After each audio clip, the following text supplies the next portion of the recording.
Flames, chemical fire, the kind that eats oxygen faster than lungs can pull it in. The Sterling Medical Technologies Research Lab, 43,000 square feet of cutting-edge equipment and billion-dollar prototypes, was turning into an inferno at 2:47 in the morning. Victoria Sterling didn't remember collapsing.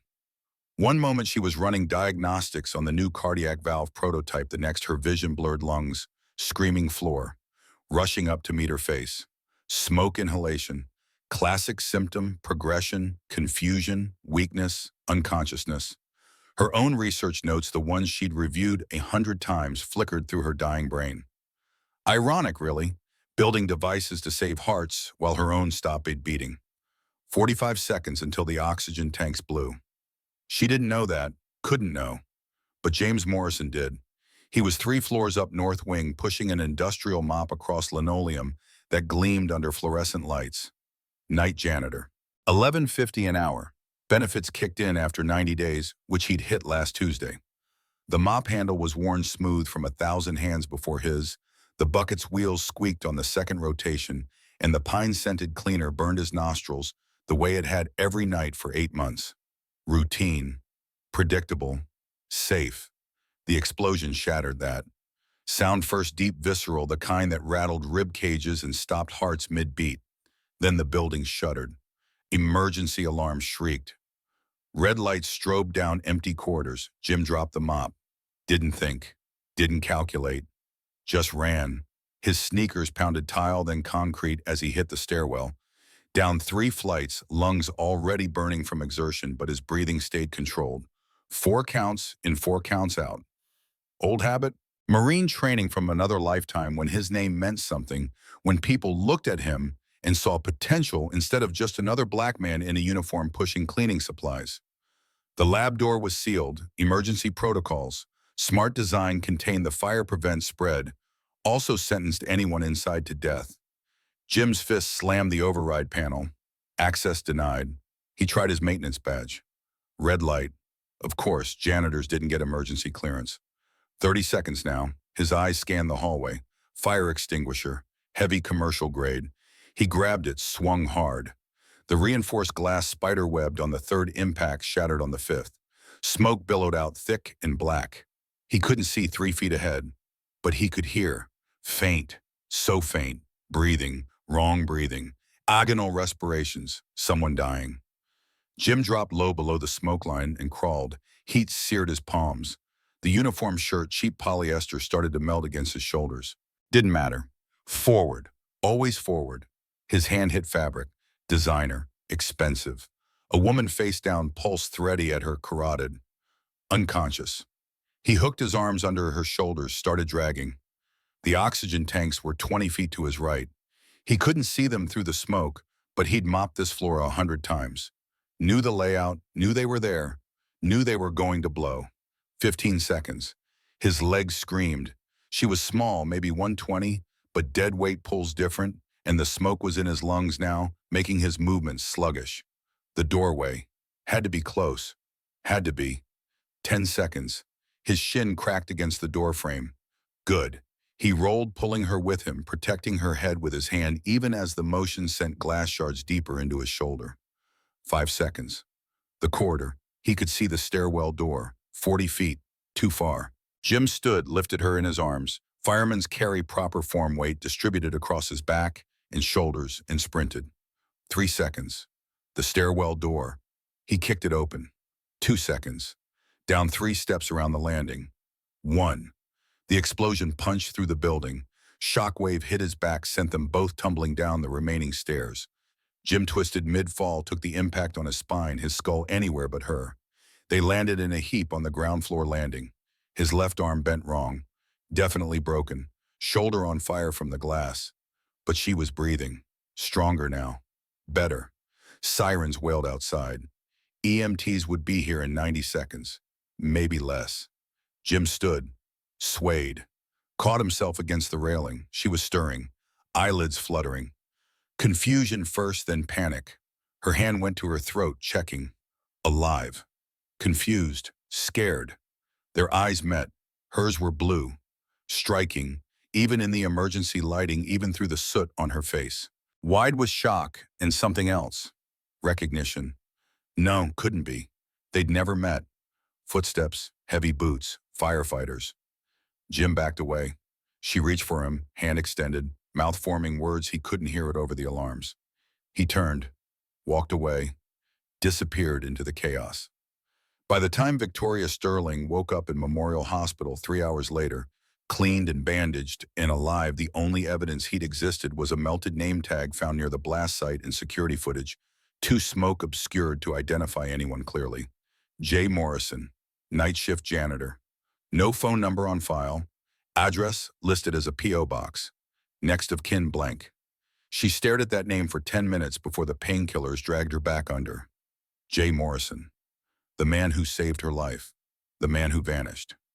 She would spend the next 3 days trying to find him. But first she had to survive the discovery that someone had tried to kill her. 3 days earlier, Jim Morrison's alarm went off at 5:47 in the morning because Emma needed to be at school by 7:30, and she took forever getting ready. The apartment two-bedroom 7th floor of a Bronx walk-up smelled like burnt coffee and the neighbor's cigarette smoke seeping through the walls. Jim sat up. The couch springs groaned under his weight. He'd given Emma the bedroom. Couldn't bear putting his 8-year-old daughter in the living room when she'd already lost so much. Sarah's photo watched him from the side table. Wedding day, her smile, God, that smile used to light up entire rooms, used to make him believe anything was possible. Medical school debt, 100-hour work weeks, the constant pressure to prove he belonged in those pristine white hospitals, where people looked at his black skin first and his Hopkins degree. Second, none of it mattered when Sarah smiled. She'd been gone 8 years, Emma's entire life. Childbirth complications that spiraled from manageable to critical in 90 seconds. Emergency C-section, Sarah's blood pressure dropped. Hospital blamed him, the young trauma surgeon sleep-deprived from a 30-hour shift, who made the call to operate, made him the scapegoat for their inadequate emergency protocols and outdated equipment. Malpractice lawsuit, license suspended. 2 years fighting to clear his name while his savings evaporated and his reputation turned to ash. By the time the medical board exonerated him, no evidence of negligence or wrongdoing, every hospital in the country had already decided he was radioactive. 347 job applications, 347 rejections, until Memorial Hospital offered him $11.50 an hour to push a mop. He took it. Had to. Emma needed food, needed shelter, needed a father who showed up. The coffee maker gurgled. Jim poured 2 cups, one for him when he'd forget to drink, because he always did. Routine. Every morning, like Sarah was still here to claim hers. Emma emerged from the bedroom at 6:15, dragging her stuffed elephant, hair pointing in 17 directions, sleep still crusted in her eyes. Morning, baby girl. She climbed onto his lap without a word, the way she'd done since she was 3. 8 years old now, getting big, but some mornings she still needed to be small. Jim wrapped his arms around her, felt her heartbeat against his chest. Pancakes, he asked. The smoke detector says no. Fair point. Cereal it is. They ate Lucky Charms at the table that wobbled because one leg was a 1/4 inch short. Emma picked out all the marshmallows first, left the cereal pieces floating in milk. Jim never corrected her. Life was hard enough. Let her have the marshmallows. She had her mother's eyes. Brown, warm, too perceptive. She looked at him now with that expression, the one that said she saw through his careful calm to the exhaustion underneath. You worked late again, Daddy. Hospital needed me for the double shift. You're always tired. I'm always fine. She didn't believe him. 8 years old and already fluent in the language of adult lies. But she let it go the way she always did, because pushing meant conversations neither of them wanted to have. Emma finished her cereal, disappeared into the bathroom. Jim checked his phone. Bank balance $863. Rent due in 4 days, $1,200. Second paycheck from the Sterling medical job wouldn't clear until next Friday. The weekend mechanic gig would cover the gap. Had to. He'd been picking up Saturday shifts at Rodriguez Auto Repair, $40 cash under the table, fixing engines with the same hands that used to piece together shattered organs. His phone buzzed. Text from Maria, the night nurse at Memorial. Mr. Patterson in 304 asking for you again. Says you're the only one who listens. Jim typed back, not a doctor anymore. Call Dr. Hayes. He called you an angel last night. Said you have healing hands. Just hands, Maria. Nothing special. The lies were getting easier. Had to. Every time he helped a patient, checked a pulse, noticed symptoms the doctors missed, offered the kind of care that came from muscle memory, and a decade of training, he risked someone asking questions. Questions led to answers. Answers led to the truth. The truth meant people would know what he'd lost, what he'd been, and he couldn't bear their pity. Better to be invisible, better to be just the janitor who smiled and mopped and vanished into the background. Emma reappeared, dressed, hair tamed into two puffs, ready for school.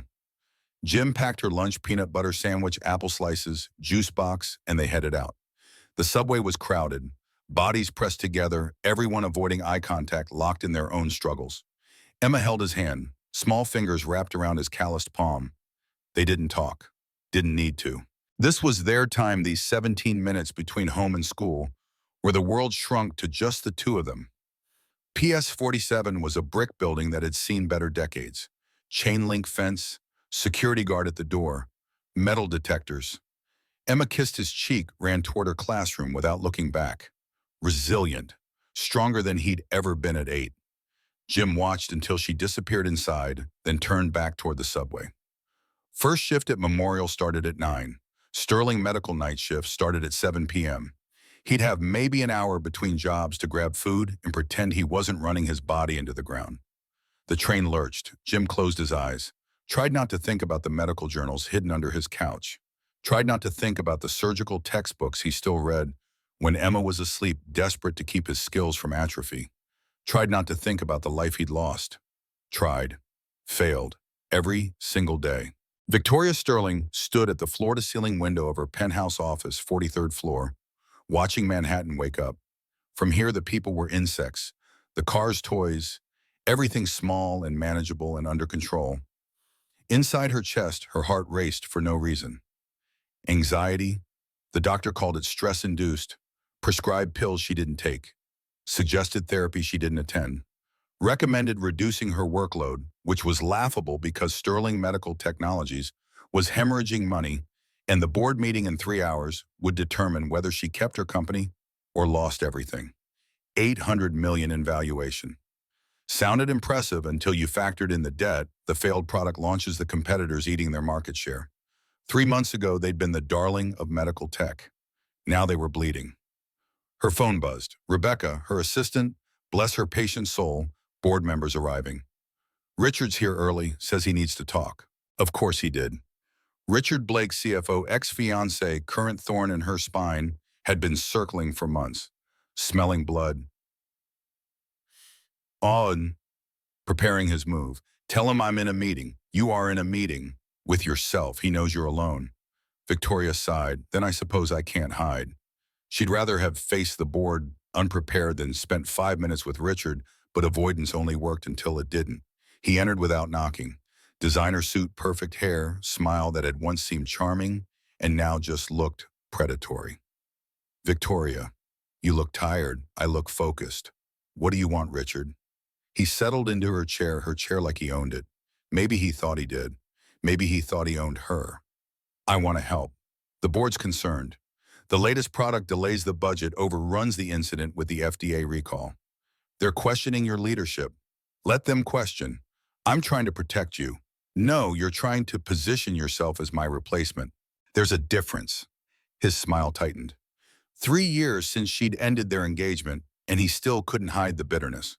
She'd humiliated him, his words, by walking away at the engagement party in front of 200 guests after discovering he'd been sleeping with her former business partner. He'd expected forgiveness. She'd given him a severance package and kept him on as CFO because he was brilliant with numbers, even if he was poison as a human. Mistake. Should have cut him loose. But hindsight was a luxury she couldn't afford. The board votes in 3 hours, Richard continued. I have 5 votes for a leadership review. You have 4. Patterson's the swing. Then I guess I better go convince Patterson. Or you could consider my proposal. Merge your shares with mine, co-CEOs.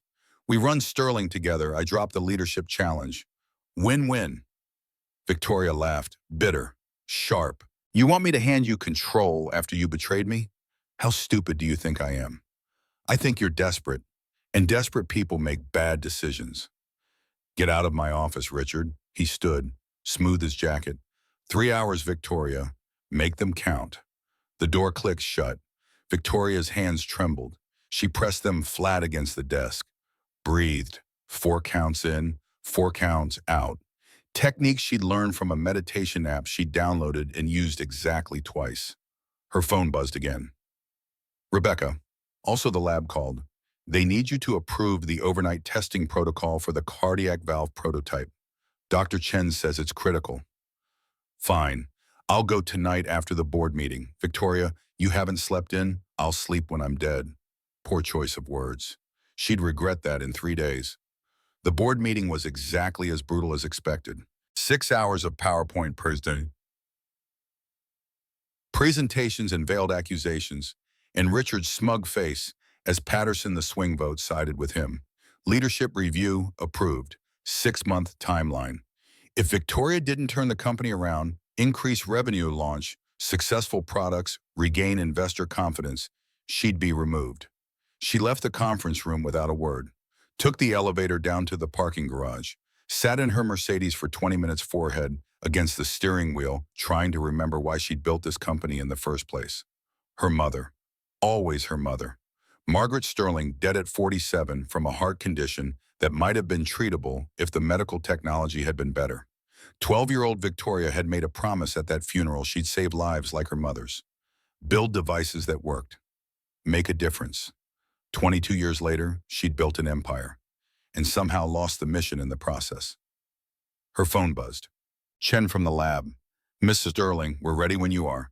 Valve testing scheduled for 11 p.m. Should take 3 hours. I'll be there at 10.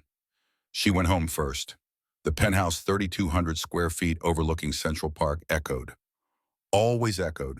Too much space for one person. She'd bought it thinking she'd fill it someday. Husband, kids, family.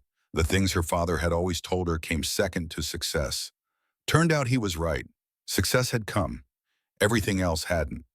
Victoria showered, changed into lab-appropriate clothes, made coffee she didn't drink, stared at her reflection and saw her mother's eyes staring back.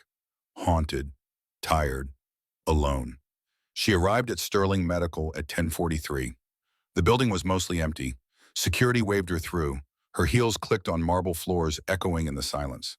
The lab was on the 3rd floor, state-of-the-art equipment, climate-controlled. $6 million worth of technology focused on one goal: creating a heart valve that lasted longer, worked better, saved more lives. Dr. Chen looked up from his monitors. Ms. Sterling, didn't expect you personally. Needed to see it myself. This prototype works. We're back in the game. It fails, we're done.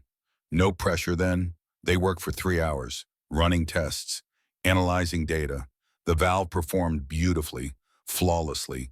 Every metric exceeded expectations. Victoria felt something she hadn't felt in months: hope. Dr. Chen left at 1:30 a.m., told her to go home, get rest. She nodded, lied, stayed. Something about the data felt off. Not wrong exactly, just incomplete. She pulled up the manufacturing specs, cross-referenced them with the test results. There, a 0.3% variance in material density, probably nothing. Could be everything. She was running the diagnostic sequence again when the first spark hit. Chemical fire. The kind that starts fast and spreads faster. The fire suppression system kicked in immediately, sealed the lab, pumped in halon gas. Standard protocol. Also the protocol that would kill her if she couldn't get out. Victoria ran for the door. It wouldn't open. Emergency lock. She slammed her palm against the override. Nothing. Smoke filled her lungs. Vision blurred. The room tilted. Her last thought before she hit the floor: I'm going to die alone in the building I built, and no one will even know until morning. Jim Morrison was mopping the 4th-floor hallway when the explosion hit. He'd been thinking about Emma's math homework, long division, which she hated, and wondering if he had time to grab food from the vending machine before his 15-minute break ended. Then the building shook, and his body moved before his brain caught up. Down the stairs, through the smoke, glass shattering, heat searing. Woman on the floor. Grab her. Move. Don't think, just move. The explosion that sent them tumbling down the stairs should have killed them both. Would have killed them both if Jim hadn't spent 6 years as a Marine learning how to fall, how to take impact, how to protect assets even when your own body was breaking. They landed hard. His left arm snapped, radius clean break. He'd set enough bones to recognize the sensation. His shoulder was worse, glass embedded deep, probably nicked the subclavian artery. He could feel blood pooling warm under his shirt. But she was breathing. That was what mattered. Sirens. Footsteps. Help coming. Jim stood, his vision grayed at the edges. Shock. Blood loss. Didn't matter. Had to move. Had to disappear before someone started asking questions. She stirred, eyes opening, blue eyes striking even through the soot, looking at him, seeing him. He backed away, couldn't let her see, couldn't let her remember. The firefighters arrived, professional, efficient. They swept past him toward her, and Jim slipped through the chaos, out the side exit, into the night. His arm hung useless. His shoulder screamed. He walked 4 blocks before his legs gave out in an alley behind a bodega. The owner found him at 3:17 a.m. Old Korean man who'd seen enough to know better than to call cops when a black man was bleeding in his alley. You need hospital. Jim shook his head. Can't. Just give me something to wrap it. I'll pay. The man disappeared, returned with a first aid kit and a bottle of soju. This gonna hurt. It did. Jim set his own arm, gritted his teeth, pulled until the bones aligned, splinted it with cardboard from a broken-down box. The glass in his shoulder was trickier. He couldn't reach it properly. Did his best, pulled out what he could, left the rest. The bleeding slowed. Not stopped. Slowed, you doctor, the bodega owner asked. Used to be. Stupid to stop being what you good at, Jim laughed. Tasted blood. Yeah, probably. He made it home at 4 a.m. Emma was asleep. Thank God. He couldn't let her see him like this. Jim showered, wrapped his arm properly, changed the makeshift bandage on his shoulder, swallowed 4 ibuprofen, lay down on the couch and stared at the ceiling until his alarm went off at 5:47. Then he got up and made Emma breakfast like nothing had happened. Victoria woke in Memorial Hospital at 6:30 a.m. Smoke inhalation, minor burns, mild concussion. She'd been lucky the doctors kept saying that word lucky like she'd won a lottery instead of nearly dying. Her assistant Rebecca was there, worried, efficient, already handling the crisis. The lab's destroyed. Initial reports say electrical fire, but investigators think it might be arson. Someone tampered with the suppression system. Arson. Victoria's throat was raw. Her voice came out scratchy. Who would Richard? Rebecca didn't say it. Didn't have to. Do we know who pulled me out? Rebecca showed her the security footage. Too much smoke, too much chaos. Just a shape, a person, running into fire instead of away. His name tag was found near the blast site. Jay Morrison, night janitor at Sterling Medical. Started 2 months ago. But Victoria, here's the thing, his file is basically empty. No phone number works. Address is a P.O. box. It's like he doesn't want to be found. Find him anyway. I need to thank him. Victoria meant it. But as the days passed and Rebecca's investigators came back with nothing, no Morrison at that address, no phone records, no digital footprint, gratitude turned into something else. Curiosity, obsession. This man had run into fire for her, saved her life, vanished like smoke. Who did that? Who risked everything for a stranger and wanted no recognition? Victoria started pulling strings, called in favors, used resources she probably shouldn't have. Finally got a break on day 3. Morrison worked 2 jobs. Sterling Medical night shift, Memorial Hospital day shift. She showed up at Memorial at 7 p.m., waited near the janitorial closet, felt ridiculous billionaire CEO stalking a janitor, but couldn't help herself. 7:30. He arrived. Victoria's breath caught. He wasn't what she expected. Tall, strong, early 30s maybe. Quiet intensity in his eyes. Moved like someone who understood their body controlled every motion. The kind of presence that made people step aside without realizing why. A nurse, Maria, her name tag said, stopped him. Jim, can you look at Mr. Patterson in 304? He's having trouble breathing again. Jim's jaw tightened. I'm not a doctor, Maria, I know, but you have that way about you. He trusts you. Fine, but call Dr. Hayes too. Victoria followed, stayed out of sight, watched through the door window. Jim entered room 304, approached the elderly patient, Mr. Patterson, with calm confidence, took his pulse. Professional, exact. Listened to his breathing with the kind of attention that spoke of training. Sir, your breathing is shallow. Lips are slightly blue. Could be pulmonary embolism. I'd recommend an immediate CT scan. Maria paged the doctor. 10 minutes later, Dr. Hayes confirmed blood clot in the lung. Would have been fatal within hours. Victoria's mind raced. Janitor who diagnosed PE, who moved like he'd spent years in hospitals, who ran into fire with the kind of trained calm that spoke of emergency response experience. Who was Jay Morrison really? She stepped out as he left the room. Their eyes met. Recognition hit his face. Oh no, Mr. Morrison. Victoria's voice was steadier than she felt. I've been looking for you, Miss Sterling. You shouldn't be here. You should be resting. I needed to thank you. You saved my life. I did my job. Your job is mopping floors, not running into burning buildings. His jaw tightened. Sometimes the job changes. She took a step closer.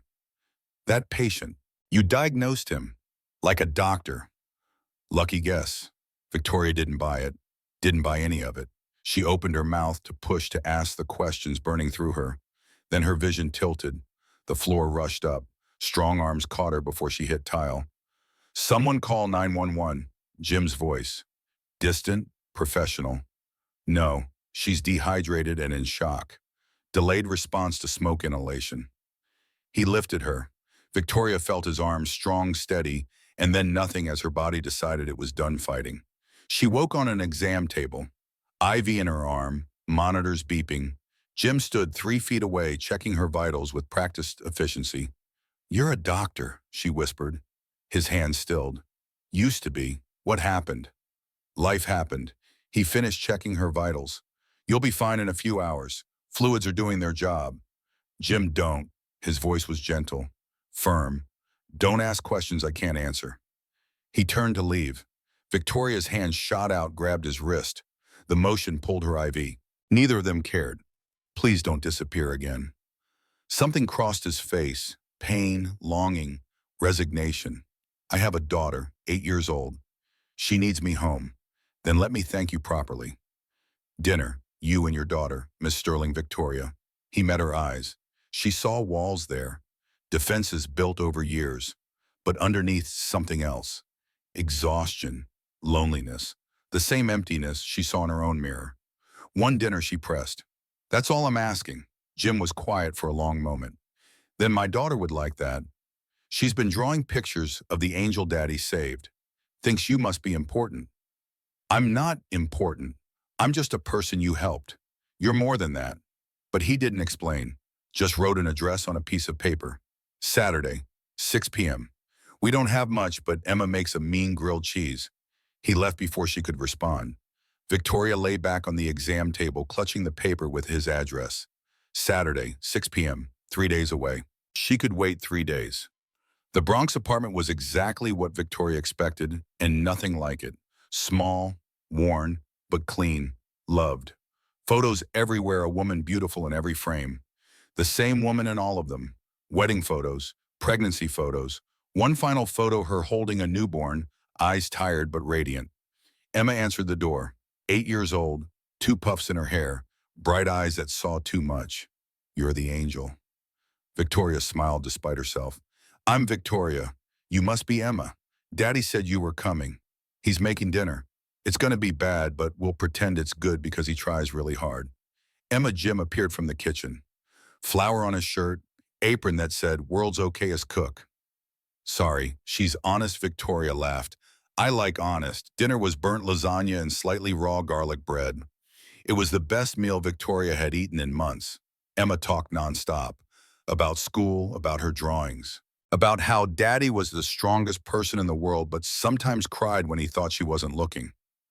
Jim's face tightened at that. Emma, maybe? It's okay, Daddy. Victoria seems nice. We can tell her things. After dinner, Emma showed Victoria her drawings. Dozens of them. Families, always families. Parents holding children, smiling, happy. One drawing was different. Three figures, man, woman, child, holding hands. That's us, Emma explained. You, me, and Daddy. I drew it last week before we met you. I just knew someone was supposed to be here. Victoria's throat closed. Emma, that's beautiful. Teacher says families are the people you choose, not just the people you're born with. My mama's in heaven, but she sent you to make sure Daddy's not alone anymore. Jim stood abruptly. Emma, bedtime. But Daddy, how sweetheart? Emma hugged Victoria, whispered, he's sad a lot. Maybe you can help. Then she was gone, leaving Victoria and Jim alone in the small living room. I'm sorry, Jim's voice was rough. She doesn't understand. She understands more than you think. Silence. Comfortable. Strange. Tell me about your wife. Jim looked at Sarah's photo. Longest relationship of my life, and she's been gone as long as we were together. Met in med school. She was a nurse. I was a cocky resident who thought he knew everything. She taught me humility, taught me love, taught me what mattered. What happened? Childbirth complications. Emergency C-section. I was the surgeon on duty. Things went wrong. Hospital blamed me to avoid a lawsuit. My license got suspended. By the time I was cleared, no one would hire me. Reputation destroyed. So now I mop floors and try to give Emma a decent life. Victoria's chest ached. Jim, that's not just sad, that's criminal. You're brilliant. You saved my life. You diagnosed that patient. You're wasting your skills. I'm surviving. There's a difference. You're hiding. The words landed hard. Jim's jaw tightened. Maybe I am. But hiding keeps Emma safe, keeps her fed, keeps us together. That's all that matters. Victoria wanted to argue, wanted to tell him he deserved more. But Emma's drawing caught her eye. Three figures. Chosen family. Maybe they could be more than they were. Maybe they could help each other. Maybe this was the beginning of something neither of them expected. The thought terrified and thrilled her in equal measure. Victoria left the Morrison apartment at 9:30 p.m. with Emma's drawing folded carefully in her purse and Jim's phone number saved in her contacts under a name that made her smile, the doctor who isn't. Stupid, sentimental. She kept it anyway. The drive back to Manhattan felt longer than it was. Her penthouse waited cold marble, expensive silence. Everything money could buy and nothing it couldn't. She stood at the window looking down at the city that had once felt like conquest and now just felt like prison. Her phone buzzed. Richard Blake. Of course. The man had a sixth sense for when she was vulnerable. Board meeting tomorrow at 9. Hope you're prepared. She deleted the message without responding. Let him wonder. Let him worry. But her own worry was harder to dismiss. The leadership review was real. 6 months to prove she deserved to keep her company or lose everything she'd built. And Richard had something planned. She could feel it the way you feel a storm building on the horizon. Victoria pulled up her laptop, started digging through financial records. Something about Richard's confidence bothered her. He was too calm, too sure. Men like Richard didn't gamble unless the deck was stacked. 3 hours later, she found the first anomaly, R&D budget discrepancies. Nothing major, 50,000 here, 75,000 there. Easy to miss in an $800 million operation. But consistent, monthly, going back 2 years. She traced the payments, shell companies, offshore accounts, all the classic signs of embezzlement. But the signatures on the transfer authorizations were hers. Victoria's blood went cold. She'd never signed these, never even seen them. Someone had forged her digital signature. And there was only one person with both motive and access, Richard. Her phone rang, 2 a.m., unknown number. She almost didn't answer. Miss Sterling male voice, gruff, nervous. Who is this security guard? Night shift at Sterling Medical. You told me to call if anything weird happened. Well, something is happening. Mr. Blake is here, in your office, going through your files. Victoria was already moving, grabbing keys, heading for the elevator. Don't let him leave, I'm 10 minutes away. She made it in 7, parked illegally, ran through the lobby in heels that weren't made for running. The security guard met her at the elevator. He left 3 minutes ago. Took something from your desk. Looked like a hard drive. Which desk? The hidden one, Mama? Behind the bookshelf. Victoria's stomach dropped. That desk held backups of everything. Financial records, board communications, personal files. If Richard had access to those files, he could destroy her. She burst into her office. The bookshelf was slightly ajar, the hidden compartment empty. Her phone buzzed. Text from Richard, looking for something. We should talk. Tomorrow, after the board meeting. You're going to want to hear my offer. Victoria's hands shook, not fear, rage. She called her head of IT security at 2:30 in the morning. Woke him up, didn't care. I need you to check something. Can you trace who accessed my digital signature authorization in the past 2 years? 40 minutes later, he called back. Miss Sterling, you're not going to like this. The signatures were accessed from a laptop registered to you, but the keystroke patterns don't match your typing habits. Someone else was using your computer. Can you prove it? Maybe, if I can examine the laptop physically. Where is it? Victoria remembered. 3 years ago, Richard had given her a new laptop as a gift. Said her old one was too slow. She'd been touched. Stupid. So stupid. I know where it is. I'll get it to you by morning. She found the laptop in storage, covered in dust. Hadn't used it in 2 years, but the forensic evidence would be there, the keylogger, the malware, all the proof she needed that Richard had been stealing from her company and framing her for it.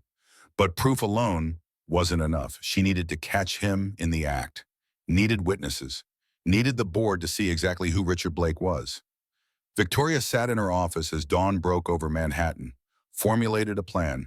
It was risky, possibly career-ending if it backfired, but doing nothing guaranteed failure. She picked up her phone, called Jim Morrison.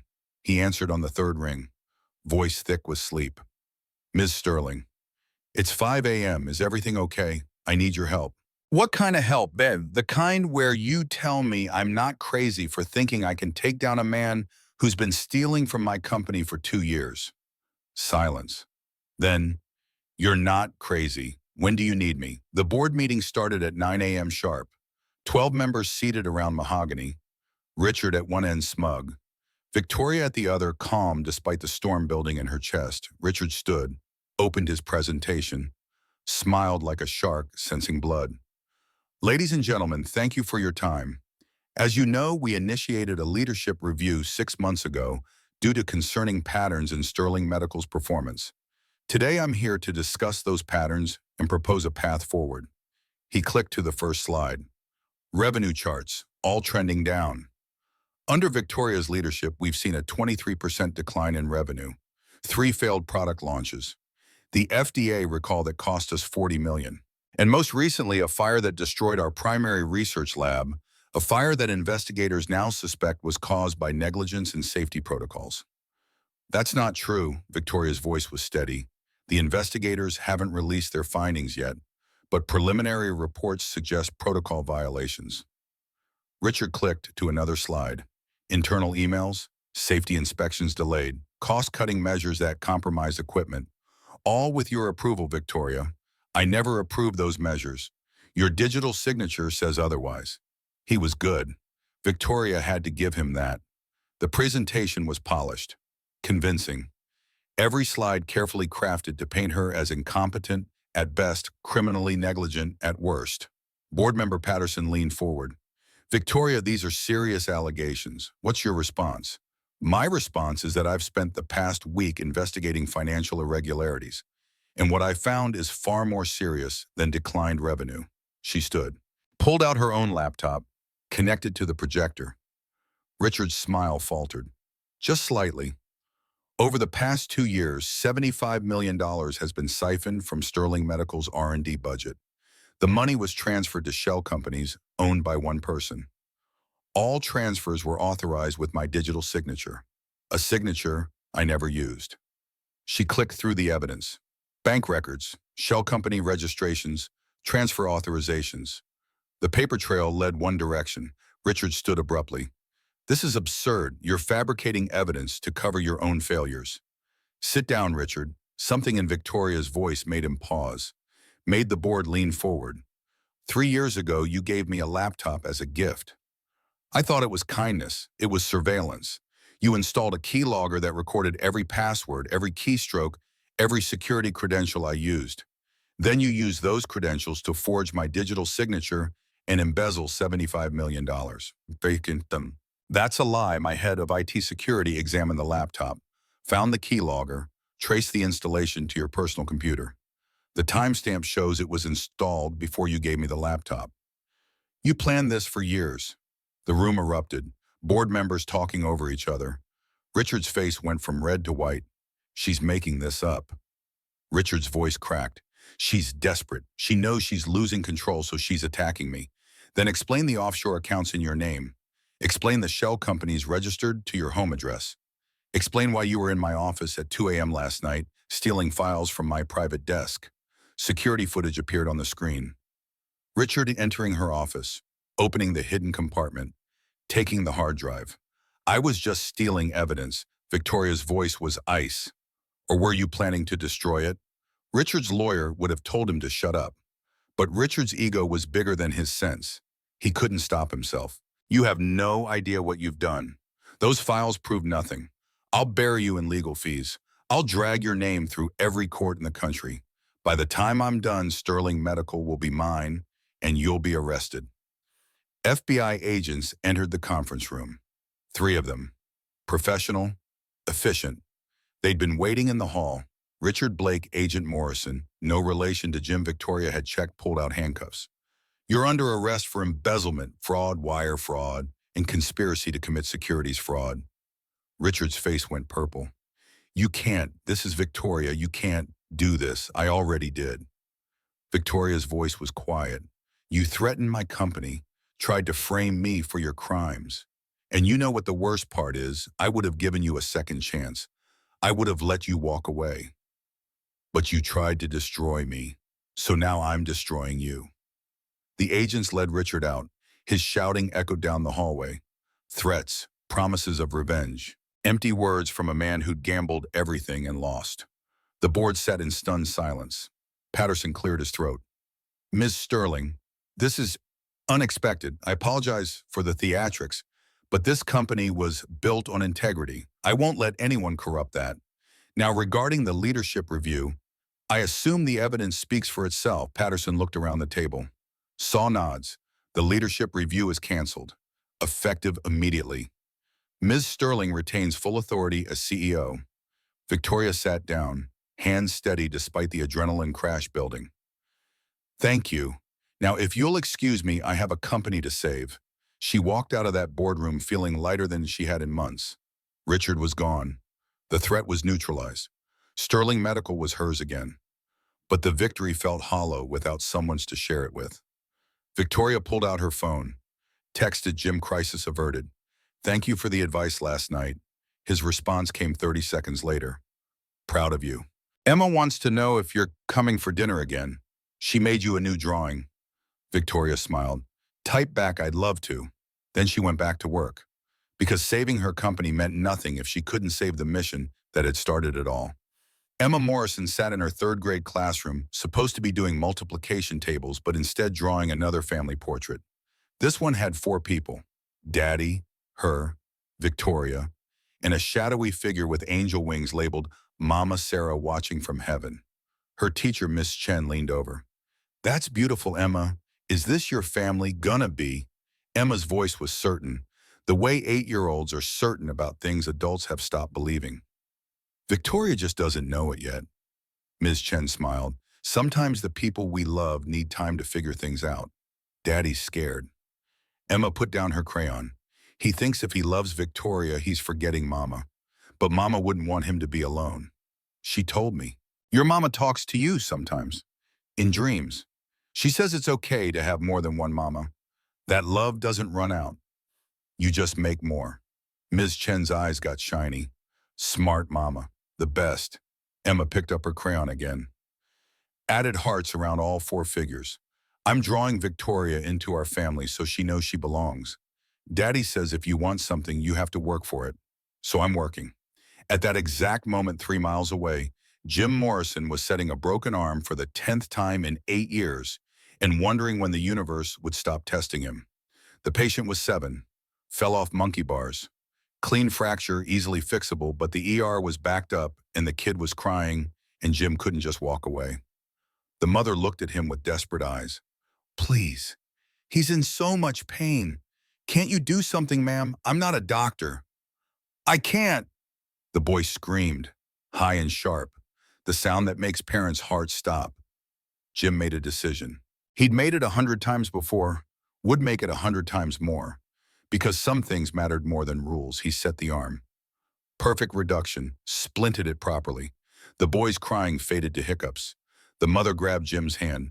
Thank you. Thank you so much. Are you sure you're not a doctor used to be? Long time ago. You should be again. You're gifted. Jim smiled. Sad. World doesn't always care about gifts. He left before she could ask more questions. Before someone noticed that the janitor had just performed a medical procedure that could get him arrested. His phone buzzed. Text from Victoria, dinner tonight. I have news. Jim stared at the message. Wanted to say yes. Wanted to let himself have something good for once. But Emma's drawing from last week haunted him. 3 figures. Chosen family. What happened when Victoria realized what a mess his life was? What happened when she understood that loving him meant complications she couldn't imagine? He typed back. Emma would love that. 6 p.m. Her response. Perfect. I'll bring wine and actual edible food. Jim laughed despite himself. Looking forward to it, he was. That was the problem. He was looking forward to seeing her. Looking forward to the way she looked at Emma with genuine affection instead of pity. Looking forward to conversations that challenged him instead of reduced him. Looking forward to feeling like a person instead of a janitor. Dangerous territory. The kind that ended in heartbreak. But maybe, just maybe, worth the risk. Victoria showed up at 6 p.m. with grocery bags full of ingredients and a determination to prove she could cook something that didn't require takeout menus. Emma met her at the door wearing an apron and enthusiasm. We're making chicken. Daddy's gonna help, but mostly watch because he sets things on fire. I heard that. Jim emerged from the bedroom, hair still wet from the shower, looking younger without the weight of the day on his shoulders. Victoria's breath caught. He was handsome. She'd noticed before but tried not to notice. Professional distance and all that. But here in his home with his daughter grinning and his guard lowering just slightly, he was beautiful. Stop it, she told herself. Focus on chicken. The cooking lesson was chaos. Emma narrated every step like a TV chef. Jim corrected her technique with the patience of someone who'd taught surgical residents. Victoria burned the first batch of chicken and laughed harder than she had in years.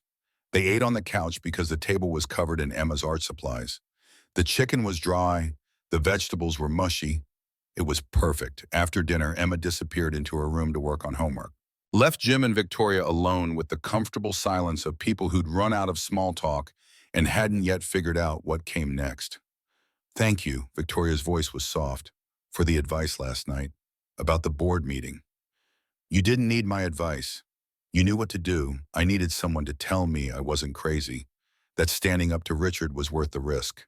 Jim studied her. You've never had that, have you? Someone to tell you you're not crazy. My mother died when I was 12. My father was distant, built an empire but forgot to build a family. I learned early that success meant being alone. Being alone isn't the same as being lonely. No, but sometimes it leads there anyway. The air between them shifted, charged. Victoria felt it in her chest that pulled towards something she'd spent years avoiding. Connection. Real connection. The kind that required vulnerability. Jim leaned forward, elbows on his knees. Can I tell you something? Always. When Sarah died, I promised myself I'd never let Emma feel what I felt. That abandonment, that loss. So I became everything for her, father, mother, provider, protector.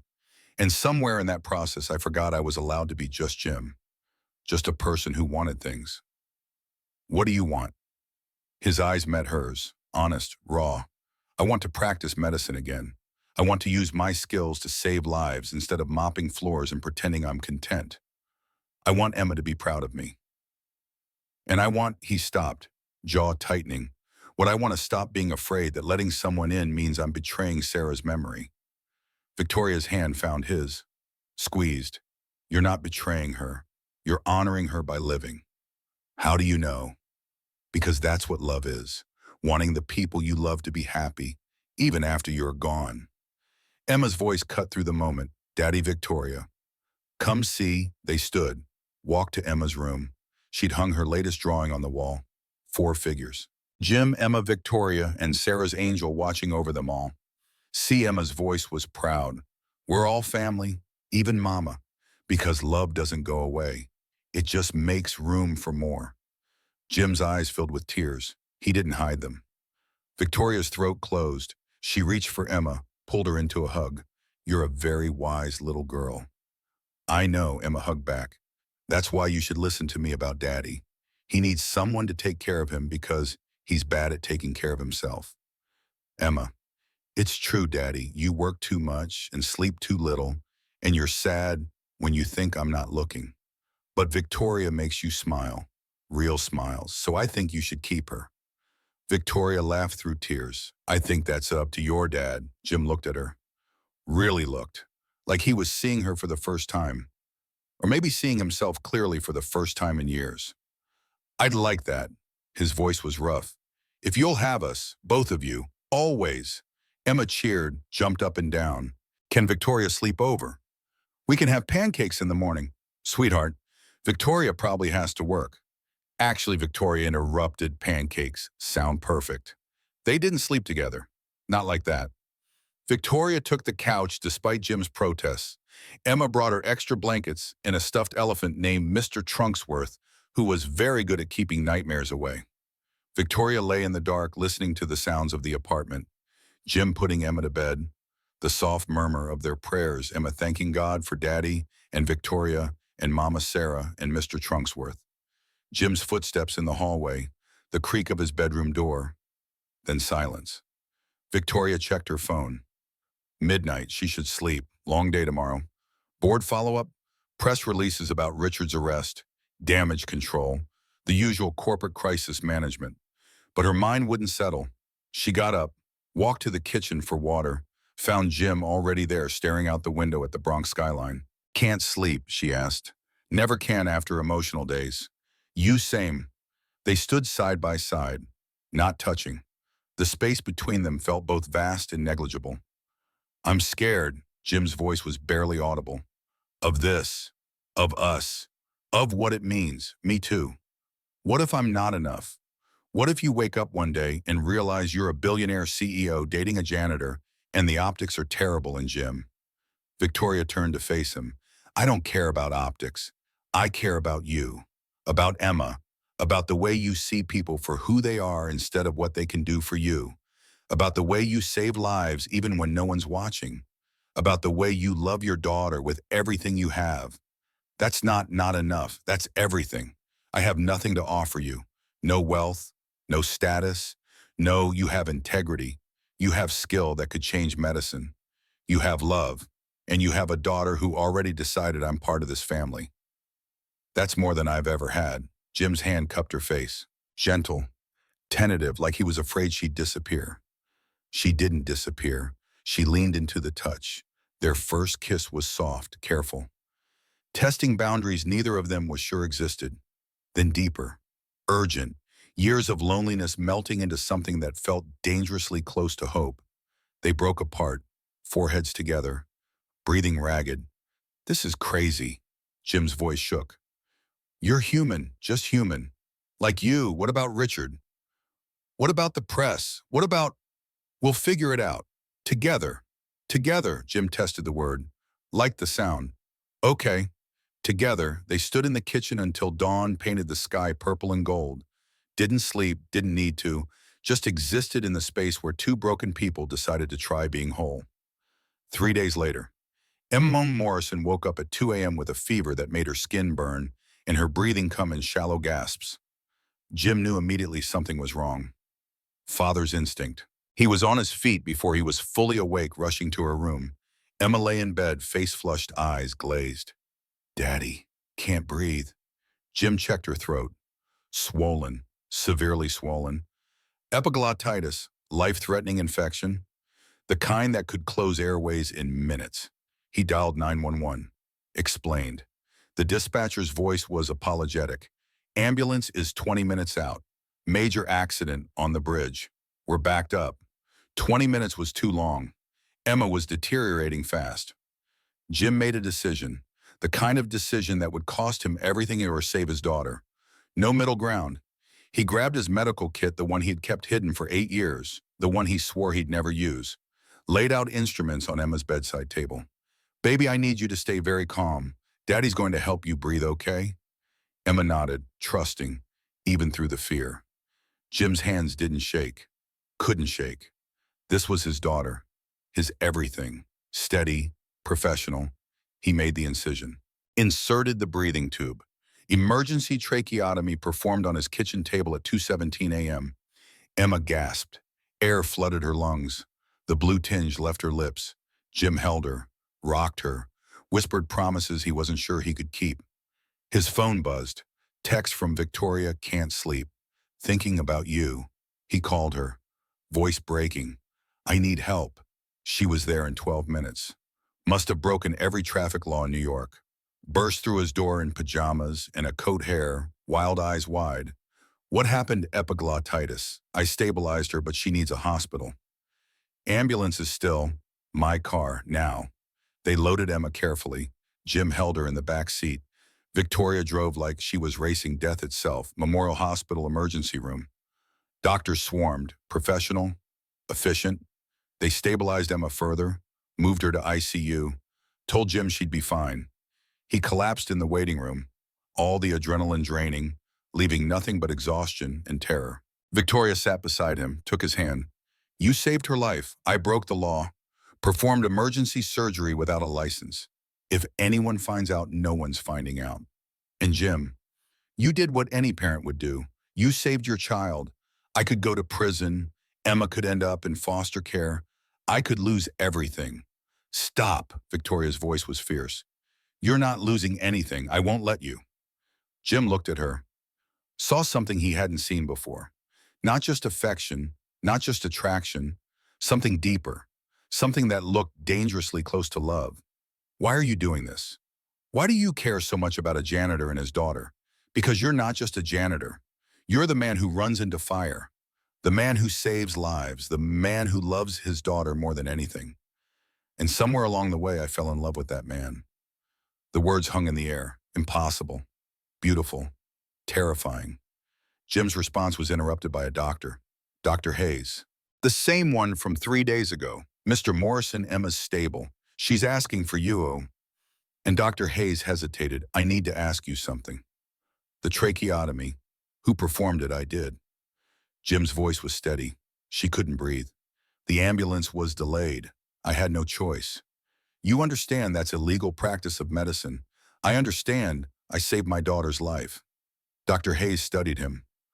Long moment. Then, that was some of the cleanest emergency work I've seen. Textbook perfect. You're not just some janitor, are you? Used to be a trauma surgeon. Johns Hopkins. Long story. Dr. Hayes nodded slowly. I'm going to pretend this conversation never happened. But Mr. Morrison, you need to get your license back. Medicine needs people like you. The doctor left. Jim sat stunned. Victoria squeezed his hand. See, even the universe is telling you. Stop hiding. Start being who you were meant to be. And if I can't, if my reputation is too destroyed, then we'll rebuild it. Together. That word again. Together. Jim was starting to believe it might actually mean something. Victoria Sterling didn't become a billionaire CEO by accepting impossible as an answer. She became one by finding solutions everyone else missed and executing them with surgical precision. Restoring Jim Morrison's medical career would require both. She started with coffee at 7 a.m. and a phone call to the one person who owed her a favor big enough to matter. Dr. Margaret Chen Dean of Johns Hopkins School of Medicine. They'd served together on a medical ethics board 5 years ago. Victoria had helped Margaret navigate a harassment scandal that could have ended her career. Margaret had promised to repay the debt. Time to collect. Margaret answered on the second ring. Victoria Sterling, I was wondering when you'd call. I need help with something sensitive. Let me guess. The disgraced surgeon you've been seen with the Bronx janitor, who used to be one of our best residents? Victoria's stomach tightened.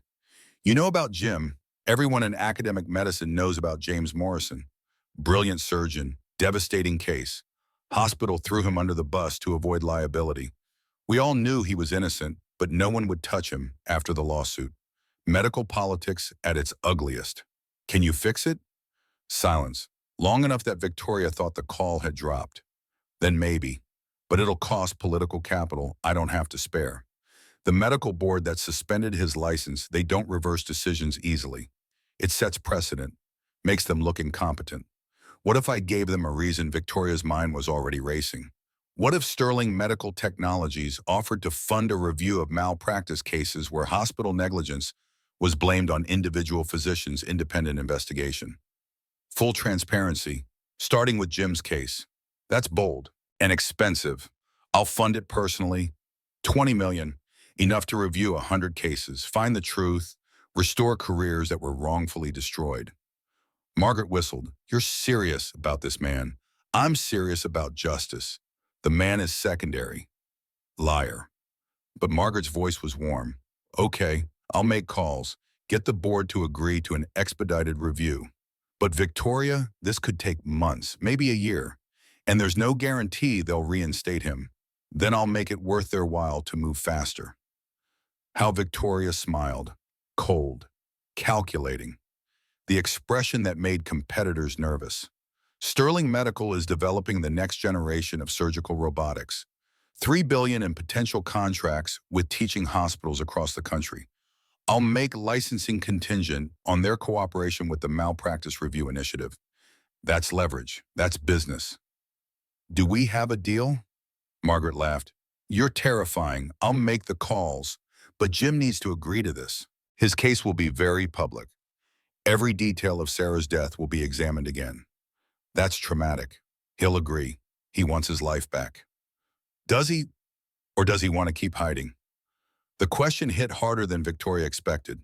She ended the call, sat at her desk, stared at Manhattan waking up 43 floors below. Did Jim want his life back? Or had he gotten comfortable in the safety of invisibility? Only one way to find out. Jim Morrison was fixing a radiator in the hospital's basement. Not his job, but maintenance was understaffed and the patients on the fourth floor were freezing when Victoria found him at 9 a.m. She stood in the doorway, expensive coat over business clothes, looking wildly out of place among the pipes and boilers. We need to talk. Jim wiped grease from his hands. About your future, your license, getting you back to being a doctor. Victoria, I told you why I talked to Johns Hopkins. They'll initiate an expedited review of your case. Independent investigation. Full exoneration on record. You could have your license back in 6 months. Jim's wrench clattered to the floor. 6 months. Maybe less if we push. But Jim, it means everything goes public. Sarah's death, the lawsuit, every detail. The press will dig into your life. Emma will see things.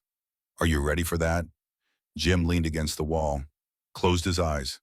He'd spent 8 years building walls around the past, keeping Emma safe from the details of how her mother died, protecting himself from reliving the worst day of his life. Now Victoria was asking him to tear it all down. I don't know if I can do that again. His voice was barely audible. Go through it all again. Watch them dissect every decision I made, every second of Sarah's death. I barely survived it the first time. Victoria stepped closer, took his hands, still greasy. She didn't care. You won't be alone this time. You have me. You have Emma. You have people who believe in you. What if they find something? What if there was something I missed? Some detail that proves it was my fault after all? Then we deal with it.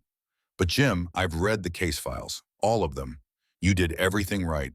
The hospital's equipment failed. Their protocols failed. You didn't. The only mistake you made was being the youngest surgeon in the room when everything went wrong. Jim opened his eyes, looked at her, really looked, saw belief there, the kind he hadn't seen in his own mirror for 8 years. Why are you doing this? Because watching you waste your gift makes me angry. Because Emma deserves a father who isn't hiding. Because Victoria's voice caught because I love you. And I want to build a life with you, a real life, not one where you're pretending to be less than you are. The words hung between them. First time either had said it clearly. No hedging, no qualifications. Jim pulled her close, kissed her like she was the only solid thing in a tilting world. When they broke apart, his decision was made. Okay, let's do it. Get my license back. Face the past. Whatever it takes. Victoria smiled, fierce, proud. That's my surgeon. Emma Morrison recovered quickly. Kids were resilient that way. 3 days in the hospital, then released with antibiotics and instructions to rest. Jim took a week off work. Both jobs. Didn't care about the money. Emma came first. Always. Victoria visited every day, brought food, brought company, brought Emma art supplies and Jim medical journals. He pretended he wasn't desperate to read. On day 5, Emma was well enough to be bored. Dangerous territory. She cornered Victoria in the kitchen. "Are you going to marry my daddy?" Victoria nearly dropped the coffee she was pouring. "Emma, that's because you should. He loves you, I can tell. And you love him. I can tell that too. And love means family. So you should get married and then we can all live together and be happy. It's not that simple, sweetheart." Why not grown-ups always say things aren't simple when they're scared? But love is simple. You either love someone or you don't. And you do. "So what's the problem?" Victoria knelt down. Met Emma's eyes. "Your daddy and I are from very different worlds. I have money and a company and a life that's complicated. He has you and his work and his past. Sometimes those things don't fit together easily. My mama used to say that anything worth having is worth working for." Emma's voice was matter of fact. "So if you love daddy, work for it. Don't let the hard stuff win." Victoria hugged her. "When did you get so wise? I'm 8. I know everything." That afternoon, Child Protective Services showed up at PS 47 asking questions about Emma Morrison. "Routine welfare check," they said. "Anonymous tip about a single father working multiple jobs, leaving a child unsupervised." Ms. Chen's stomach dropped. She'd taught long enough to recognize retaliation when she saw it. Someone was coming after Jim through his daughter. She called Victoria immediately. Used the emergency contact number Emma had made her teacher add to the file last week. "Ms. Sterling, this is Emma's teacher. We have a problem." Victoria was in a board meeting, walked out mid-sentence. "Talk to me, CPS is here." Asking about Jim, about Emma being left alone, about inadequate supervision. Someone filed a complaint, who they won't say. "But Ms. Sterling, this feels targeted, like someone wants to hurt Jim through his daughter." Victoria's blood went cold. She knew exactly who. Richard Blake might be under house arrest awaiting trial, but he still had resources, still had revenge on his mind. "Don't let them take Emma. I'm sending lawyers. Keep her at school until I get there." "Ms. Sterling, I can't just, please." Victoria's voice cracked. "She's 8 years old. She's been through enough. Don't let them scare her." 20 minutes later, 3 lawyers from Victoria's corporate firm descended on PS 47 like a well-dressed SWAT team. They had paperwork, precedents, legal arguments that made the CPS caseworker's head spin. But the investigation was opened. Official. Jim would have to prove he was a fit parent, prove his home was safe, prove Emma wasn't neglected, all while his past was being dragged through the medical board review, all while the press started asking questions about the billionaire CEO dating a janitor with a tragic history. Perfect storm, designed to break him.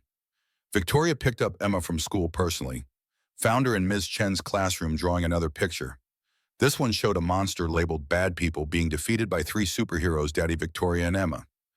"They can't win," Emma announced, "because we're a team, and teams are stronger than monsters." Victoria hugged her, fierce, protective. "You're absolutely right, teams are stronger." That night, Victoria and Jim sat at his kitchen table after Emma went to bed. Spread before them, CPS investigation notice, medical board hearing schedule, press requests for interviews, legal documents from Richard's attorney threatening defamation suits if Victoria continued slandering him. "This is my fault." Victoria's voice was flat. "I went after Richard. Now he's retaliating through you. This is Richard being Richard. Not your fault. Jim, they are threatening to take Emma, to put her in foster care while they investigate." "I can't." Victoria's voice broke. "I can't let that happen. It won't. We have lawyers. We have evidence. We'll fight this." "What if fighting isn't enough?" "What if Victoria?" Jim took her hand, squeezed. "I've spent 8 years surviving impossible odds. I can survive this too. We can survive this." But the fear in his eyes said otherwise. The medical board hearing was scheduled for 2 months later. In the meantime, Jim had to navigate CPS home visits, therapy sessions, parenting assessments, and the constant fear that any mistake would cost him his daughter. Victoria threw money at the problem, hired the best family law attorneys in New York, got character witnesses, prepared documentation showing Jim was an exemplary father despite his financial struggles. But money couldn't fix everything. The CPS caseworker, a tired woman named Mrs. Rodriguez, who'd seen too many bad parents and not enough good ones, had concerns. Mr. Morrison, you work 80 hours a week. 2 jobs. When do you see your daughter? Every morning. Every evening, weekends when I'm not working. And when you're working, who watches her? Mrs. Patterson. Our neighbor. She's been with Emma since birth. Mrs. Patterson is 78 years old. Is that appropriate supervision for an active 8-year-old? Mrs. Patterson is sharp as a tack and loves Emma like her own granddaughter. Jim's jaw tightened. I'm doing my best with what I have. Your best involves living in a one-bedroom apartment where Emma sleeps on a fold-out couch in the living room. I sleep on the couch. Emma has the bedroom. That's not appropriate either. Mrs. Rodriguez made notes. Mr. Morrison, I'm not trying to punish you, but Emma deserves stability, a real home, age-appropriate supervision, not a parent who's exhausted and spread too thin. What would you suggest? Jim's voice was tight. I work 2 jobs to keep us housed and fed. I can't afford a bigger apartment. I can't afford full-time childcare. I'm doing everything humanly possible. Maybe Emma would be better served in a home with more resources, just temporarily, until you get back on your feet. You're talking about foster care. I'm talking about Emma's best interests. Jim stood, voice cold, controlled. Get out. Mr. Morrison, I said, get out. You're not taking my daughter over my dead body. Mrs. Rodriguez left. Filed a report recommending temporary removal pending further investigation. The court hearing was set for 3 weeks. Jim barely slept. Victoria moved into his apartment, propriety be damned, to help with Emma and provide additional adult supervision. She worked from Jim's tiny living room, took calls from executives while Emma did homework at her feet, cooked dinners that were only slightly burned. Emma thought it was the best thing ever. Daddy and Victoria living together like a real family. She drew pictures of their new house, the one they'd have someday, big enough for everyone, with a room just for art and another for Daddy's medical books, and a garden where they'd plant flowers for Mama Sarah. Jim looked at those drawings and felt his heart crack. What if someday never came? What if the system that had already destroyed his career now took his daughter too? Victoria found him at 2 a.m. staring at Sarah's photo. Talk to me. What if I'm not enough? What if everything I've done, working myself to death, sacrificing my career, trying to give Emma a good life? What if it's still not enough? It is enough. Jim, you're an incredible father. CPS doesn't think so. The medical board might not reinstate me. Richard's lawyer is building a case that I'm an unfit parent, involved with a woman who's too busy running a company to care about a child. What if they're right? They're not. Victoria knelt in front of him, took his face in her hands. You love Emma more than anything. That's what matters. Not money, not square footage. Love. Love doesn't keep CPS from taking her. No, but a stable home does. Financial security does. And Jim, I can give you that. I won't take your money. Jim pulled away. I won't be the guy who dates a billionaire for her resources. I'm not offering money. Victoria's voice was steady. I'm offering partnership, marriage, a real life together. Move into my penthouse. Let me help provide for Emma. Let us be a family officially instead of pretending we're not already there. Jim stared at her. You're proposing I'm offering a solution? That's the least romantic proposal in history. Victoria laughed, nervous. Probably. But Jim, I love you. I love Emma. I want to build a life with you, not because you need saving, because I need you. Because coming home to this tiny apartment with burnt dinners and Emma's drawings is the happiest I've been in my entire life. Because you make me want to be better.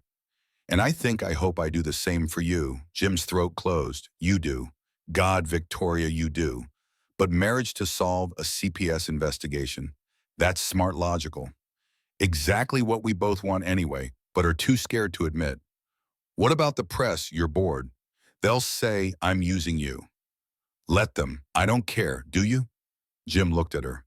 Really looked. Saw the woman who'd walked into fire for him, who'd fought Richard Blake and won, who sat on his couch doing billion-dollar deals while Emma braided her hair, who'd given him back the belief that maybe, just maybe, he deserved good things. Ask me properly. What Victoria Sterling, you're brilliant and terrifying, and you cook like you're trying to commit arson. But you're also the best thing that's ever happened to me besides Emma. So if you're going to propose, do it right. I'm traditional that way. Victoria laughed, pulled a ring box from her pocket. She'd been carrying it for a week, waiting for the right moment. Apparently, 2 a.m. in a Bronx apartment while fighting for their future was the right moment. She got on one knee.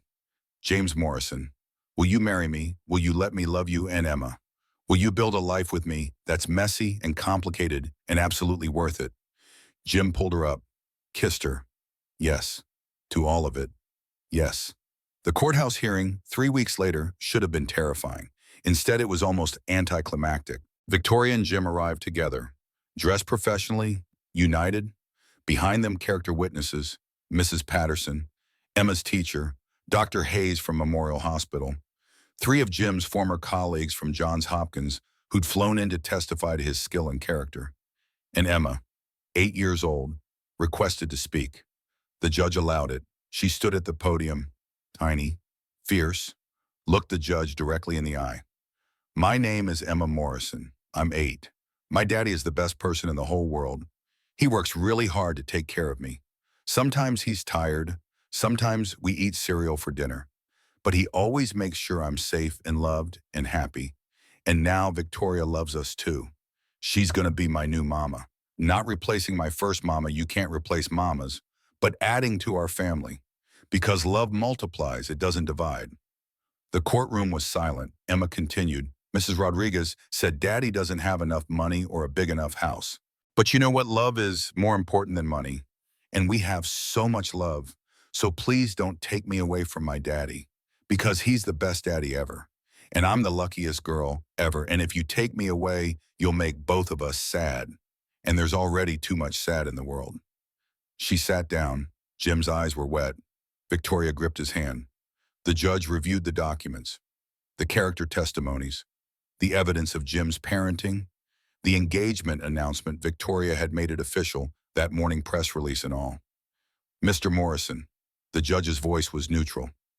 You've had a difficult few years. Yes, Your Honor. But the evidence shows you're a devoted father.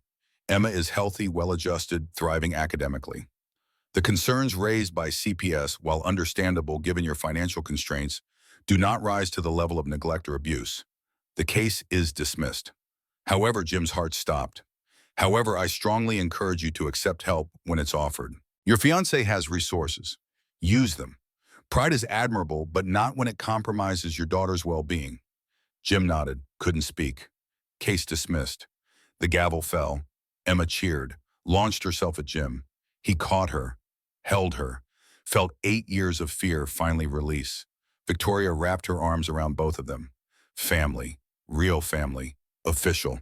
The medical board hearing was 2 weeks later. More formal, more intimidating. A panel of 12 physicians who would determine whether James Morrison's medical license would be reinstated. The proceedings took 8 hours. Testimony from the hospital where Sarah died. Expert witnesses analyzing every decision Jim made during the emergency. Character testimonies from colleagues. Victoria sat in the gallery, silent, supportive. Jim answered every question, relived every moment of the worst day of his life, explained his reasoning, defended his choices, accepted responsibility for the outcome, even as the evidence proved he'd done everything correctly. The hospital had failed. Equipment malfunction, inadequate staffing, outdated protocols. Not Jim, never Jim. But he'd carried the guilt anyway, for 8 years, convinced himself he'd failed Sarah, failed Emma, failed everything. The board deliberated for 3 hours, came back with their decision. Dr. Morrison. The chairman was an older physician with kind eyes. After reviewing all evidence, this board finds no negligence or malpractice in your treatment of Sarah Morrison. Your medical judgment was sound. Your surgical skill, exemplary. The tragedy that occurred was due to systemic failures beyond your control. Jim's legs felt weak. Therefore, this board votes unanimously to reinstate your medical license effective immediately. Dr. Morrison, welcome back to medicine. The room erupted. Applause. Victoria's eyes streamed tears. Emma, allowed to watch the final verdict, screamed with joy. Jim sat stunned. 8 years. 8 years of believing he'd failed. 8 years of penance and hiding and surviving. Finally over. Dr. Margaret Chen approached him after, the Hopkins dean who'd made this possible. Dr. Morrison, I have a proposal. Johns Hopkins is opening a new trauma center. We need a director, someone brilliant, someone who understands loss and resilience, someone who can train the next generation to be better than we were. She handed him a folder.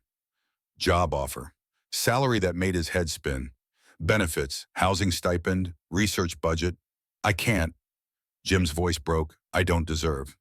You do. You always did. The question is whether you finally believe it. Jim looked at Victoria, at Emma, at the life spreading before him like a map to somewhere beautiful. He believed it. Finally, completely. Yes, I'll take it. 6 months later, Jim Morrison stood in his new office at Johns Hopkins, director of trauma surgery. Corner office, windows overlooking Baltimore. Framed photo on his desk, Victoria, Emma, and him at their wedding last month. Small ceremony, just family and close friends.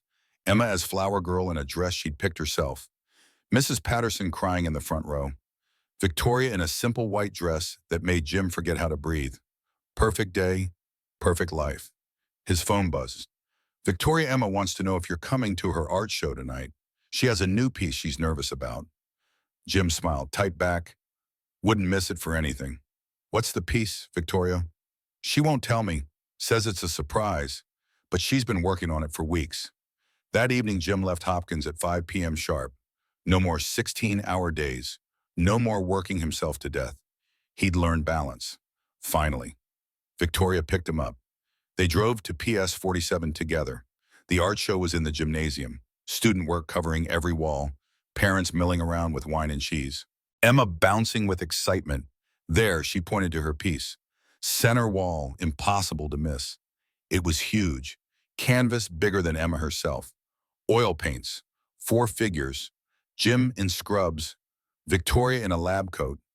Emma in a superhero cape. And Sarah, beautiful Sarah, painted as an angel watching over them all. Not sad, not distant, smiling, approving. The title, Love Multiplies. Jim couldn't breathe. Victoria's hand found his. Squeezed. Emma appeared at his elbow. Do you like it, baby girl? Jim knelt down. I love it, but you put Mama in it, because Mama's still part of our family. She always will be. But now we have more family, Victoria. And soon Emma's eyes went wide. Sorry, was I supposed to keep the baby secret? Victoria laughed, pressed her hand to her still flat stomach. So much for waiting to announce. Jim's head spun. Baby 8 weeks. Victoria's smile was radiant. Wanted to tell you tonight. Emma found the pregnancy test this morning and figured it out. 8-year-olds are terrifyingly perceptive. We're having a baby.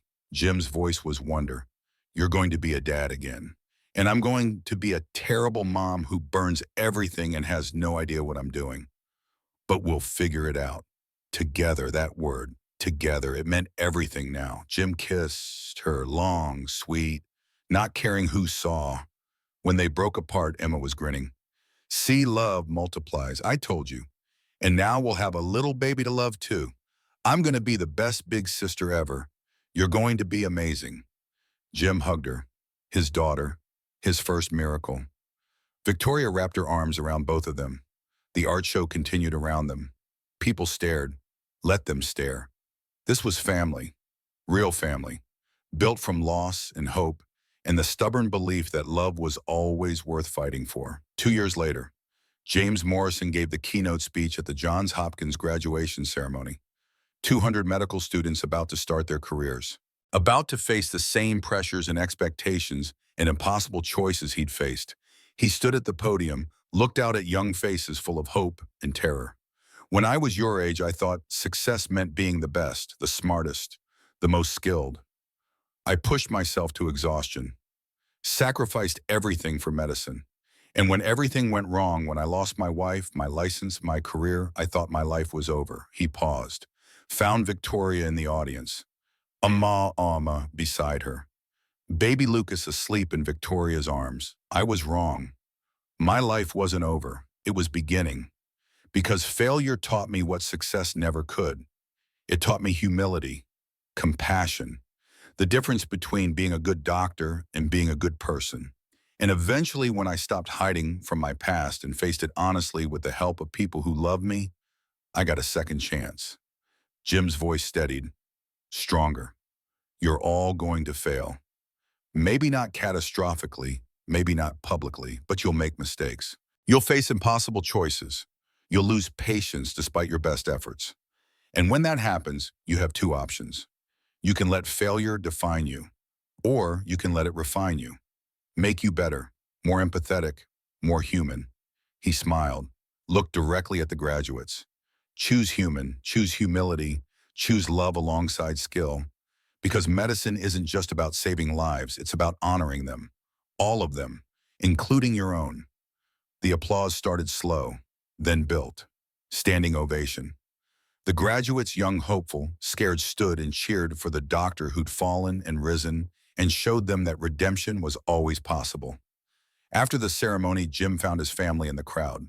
Victoria had negotiated the throngs with their 10-month-old son, somehow making it look effortless despite the chaos. Emma, now 10, held her baby brother and narrated his entire existence. Lucas, see all these people. They're here because Daddy's amazing. You're going to be amazing too. We're an amazing family. Victoria laughed. Modest as always, Em. It's not bragging if it's true. Emma's logic was unshakable. Jim gathered them close. His family. Hard-won, precious, everything. A photographer from the Hopkins Alumni magazine approached. Dr. Morrison, can we get a family photo? For the magazine, Jim hesitated. Years of hiding made exposure uncomfortable. But Victoria squeezed his hand. Let them see. Let the world see what's possible when you don't give up. So Jim posed with his wife and children. Smiled. Not the careful smile he'd worn for 8 years while mopping floors and pretending to be invisible. Real smile. Happy smile. The smile of someone who'd walked through fire and come out whole. The photographer snapped the picture. Thanked them. Moved on. Emma tugged Jim's hand. Daddy, can we get ice cream now? Family tradition for big days. Absolutely. Jim lifted her onto his shoulders. Victoria beside him with Lucas. They walked across campus toward the ice cream shop on the corner. Just a family. Normal. Unremarkable. Except nothing about them was normal. They were the billionaire and the janitor, the CEO and the disgraced doctor, the 8-year-old who understood love better than most adults, and the baby who would grow up knowing his father had survived the impossible. They were proof that sometimes the best things in life came after the worst. That love wasn't something you found, it was something you built. Day by day, choice by choice, even when the world said it was impossible. 5 years after that, Emma Morrison, now 15, gave a TED Talk titled The Mathematics of Love. She'd become a minor celebrity after her childhood drawings went viral.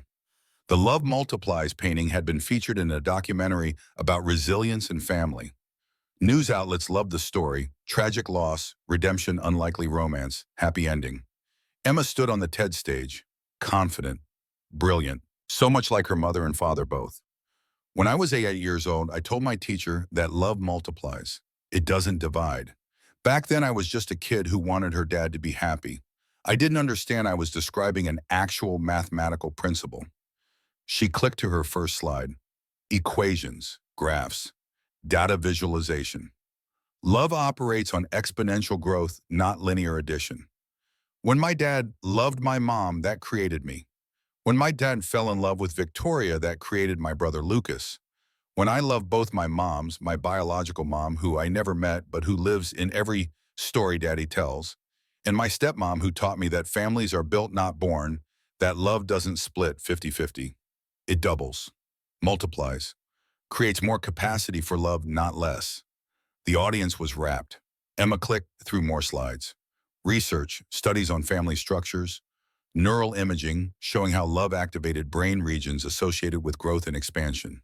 We're taught that love is finite, that loving one person means less love for others. But that's scarcity thinking. Love is abundance. The more you give, the more you have. My family is living proof. She showed photos. Baby Emma with Jim, Jim and Victoria's wedding, Lucas's birth, family vacations, holiday dinners with Mrs. Patterson and Dr. Chen, and all the people who'd become family by choice. My dad lost everything. Then he gained everything. Not because he stopped loving my mom, because he learned that honoring her memory meant living fully, loving fully, being fully human. Emma's final slide was her childhood drawing. Love multiplies, the painting that started it all. So when people ask me how I survived losing a mom, I never knew how my dad survived losing his career, how Victoria balanced being a CEO and a mom, how we became a family, despite every reason we shouldn't have. I tell them this. We did the math, and we chose a multiplication. The standing ovation lasted 3 minutes. Emma left the stage and found her family in the front row. Jim was crying. Victoria was crying. Lucas, now 7, looked confused by the tears but hugged everyone anyway. Emma, Jim's voice was thick. That was incredible. I learned from the best. Emma hugged him. You taught me that love is work, that family is choice, that getting knocked down doesn't mean staying down. Your mother would be so proud. Both my mothers are. Emma smiled. One's in heaven cheering, one's right here, and both of them made me who I am. Victoria pulled Emma close. You made yourself. We just loved you along the way. Same thing. Emma's wisdom hadn't diminished with age.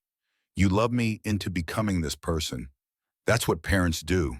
Shape us with love so we can go out and shape the world. That night, the Morrison-Sterling family, Jim had taken Victoria's name as a second surname modern marriage, and all went home to their Baltimore brownstone. Not a mansion, not a penthouse, just a home. 4 bedrooms. Art studio for Emma, medical library for Jim, home office for Victoria, bedroom for Lucas filled with Legos and dreams. They ate dinner together, vegetarian lasagna because Lucas was going through a phase.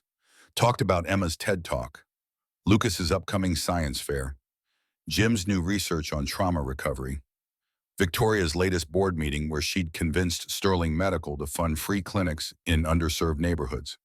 Normal conversation, normal family, extraordinary ordinary. After dinner, Jim found Victoria in the library. Reading medical journals, she'd taken an interest in the science behind the devices her company produced. Wanted to understand the medicine, not just the business. He sat beside her, took her hand. Thank you. For what? For saving me, for loving me when I'd forgotten how to love myself, for giving me Emma as a daughter and Lucas as a son, and a life I never thought I'd have. Victoria set down the journal, turned to face him fully. You saved yourself, Jim. I just stood next to you while you did it. That's what love is, not rescuing, witnessing, being present while someone does the hard work of healing. We healed each other, then. We did. Victoria kissed him, soft, familiar. 10 years of marriage and it still felt new every time. Think we'd do it all again, Jim asked. All the pain, all the struggle. If we knew it would end here, Victoria didn't hesitate. Every single second. Because the pain made us appreciate this, made us understand what we have, made us people who deserve each other. Philosophical tonight, Emma's TED Talk got me thinking about multiplication, about how loving you didn't make me love Sterling Medical less, it made me love it differently, better, with purpose beyond profit. You multiplied my capacity for everything. Jim pulled her close. I love you. I love you more. Impossible. Love doesn't compete, Victoria laughed. You've been talking to Emma too much. She's turned you into a philosopher. She's not wrong, though. Love multiplies. We're living proof. Upstairs, Emma worked on a new art piece, not for school, not for shows, just for her family. 4 figures again. But now they were drawn larger, more detailed, more real. Jim and Victoria holding hands, Emma and Lucas beside them, and 2 shadows in the background, Sarah and Margaret Sterling, watching over them all with approval. She titled it The Family We Built, because that's what they were. Not perfect, not without scars, but built with intention and love, and the stubborn belief that broken things could be mended, that loss could coexist with joy, that the worst moments could lead to the best in lives. Emma signed her name, dated it, added a small note in the corner, for Daddy who taught me that love is stronger than loss, for Victoria who taught me that family is choice, for Lucas who will grow up knowing he was wanted, for Mama Sarah who I never met but who loved me first, and for everyone who needs to know it gets better, not easier, better, and that's enough. She hung the painting in her room, stepped back, smiled. The Morrison-Sterling family was complete. Not because everyone was alive, not because there was no more pain, but because they'd learned the secret Emma had known since she was 8 years old. Love multiplies, always, forever, without exception. And that multiplication, that exponential growth of care and commitment and chosen connection was the only math that ever really mattered.